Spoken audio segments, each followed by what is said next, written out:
beneficial to you, your family, colleagues, friends, and benefactors? I'll begin with the second part, which is an easy answer in terms of myself, my family.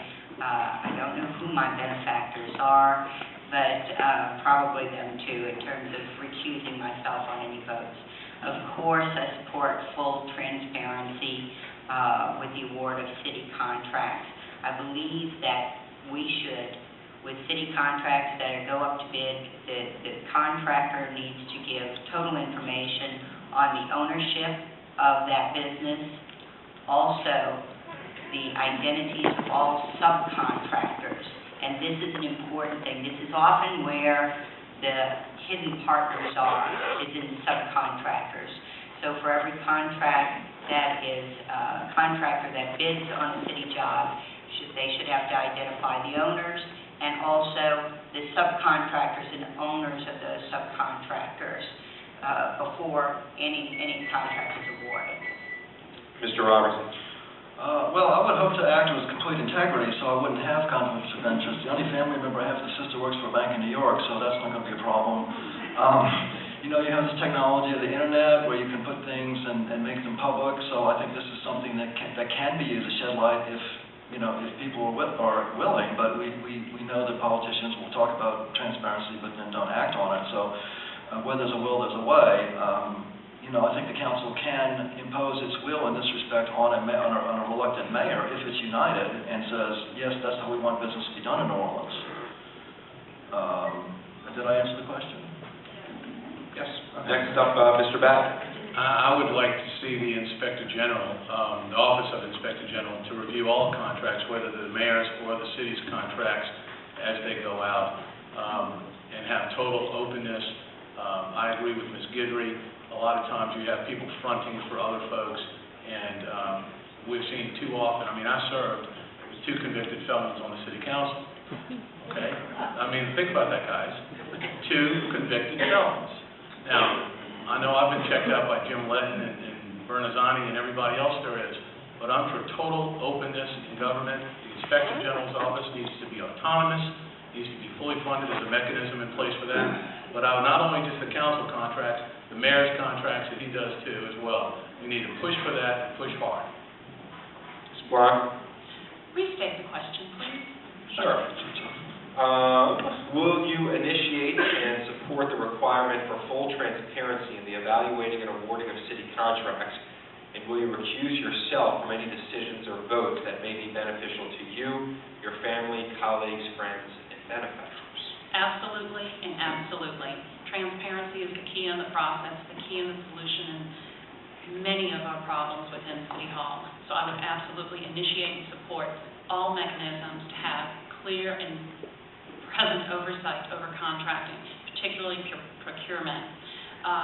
In terms of personally benefiting from any of them, I would resign from any boards that were not-for-profits that had opportunities to do things. I'm currently not on one that would engage in any of the EDF contracts and so forth that go out funding. I absolutely would not. All right, this is going to be our last. One thing, I forgot to say I would recuse as well. This is going to be our last question in this part, and then we're going to move on to the audience, people here, their questions. Last question. The Carrollton area is home to 2 historic city-owned cemeteries, Carrollton and Lafayette, that have fallen into disrepair and neglect, creating major environmental and blight issues. What will you do to address this, Mr. Robertson? I'll seek some funds to support the administration of these facilities. I don't know. I'm going to have to look into that. I don't have an answer for you. Mr. Batt.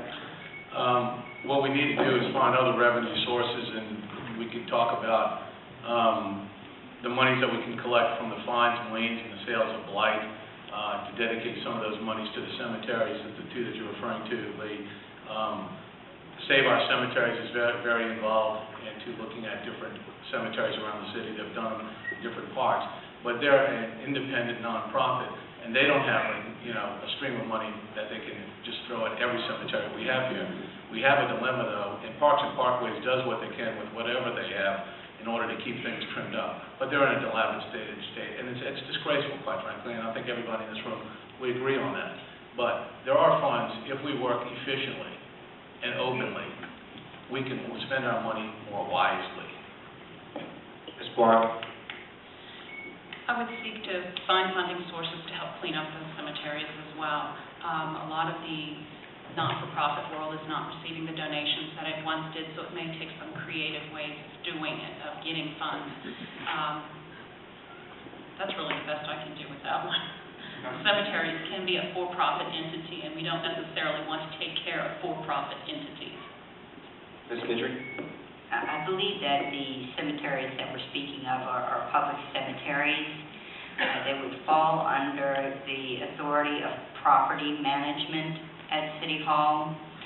These neighborhoods that live around them, what they're seeing is bones sticking out of the ground, what appear to be bodies in trash cans, the big trash cans. Thank you, dumpsters, yes. So we need to get these neighborhood leaders together with property management in City Hall. And the neighborhoods, I believe, are willing to do some of the work and the caretaking themselves, but they're having trouble getting City Hall to listen to them. So we need to get property management, pull them down there, and make them talk with our neighborhood leaders.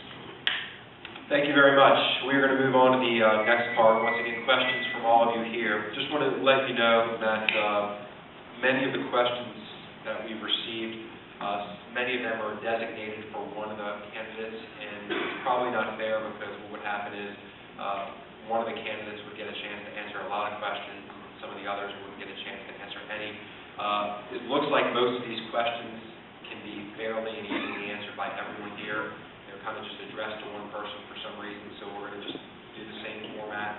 We're going to ask the questions and let you all answer them in the same amount of time. And we'll begin with Mr. Batt. And the first question is, how will the city, I guess as you as a city council person, how will you help improve code enforcement? Code enforcement. For those of you that aren't aware, code enforcement deals with, in most cases now, blight, but also with zoning issues. Whether someone's fence is too high, whether noise is coming out of a business that's too loud, whether someone's house isn't boarded up in Lakeview, that's code enforcement, the person that goes out there. We need more code enforcement officers. Civil service gives us a bit of a challenge because you can't just hire and fire people with positions in City Hall. I don't know if everybody understands that. But what you can do is you can move around the money and not necessarily fill positions when people leave their position, whether it's for disability, whether they retire or pass away. And we can find monies from other departments and shift. But code enforcement is key to quality of life on almost every front that we're facing right now. Thank you very much, Mr. Batt. Ms. Blanque. I view code enforcement as a revenue model. With enough boots on the ground, enough people brought in, hired on as civil servants to do the code enforcement, it can pay for their salaries. We have enough blight, enough property violations in terms of fence heights and so forth, that we would generate more than enough revenue to pay for those people to enforce those rules that are already on the books. That's how I would handle code enforcement. Ms. Guidry? Again, I agree that we can make this into a self-funding department.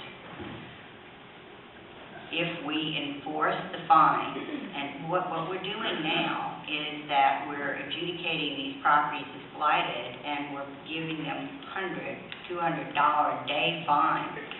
But then the property continues to sit there. We need to move those properties, take them out of the hands of the blighted property owners, and send them to sheriff's sale and get them back into commerce. That is what we need to do. That's not happening now. And if we did that, we could collect the fines from the owners, we could collect the money from the sales, and we could increase the resources for the department, have more inspectors that would then issue more code enforcement violation citations that would then increase the funds for the department.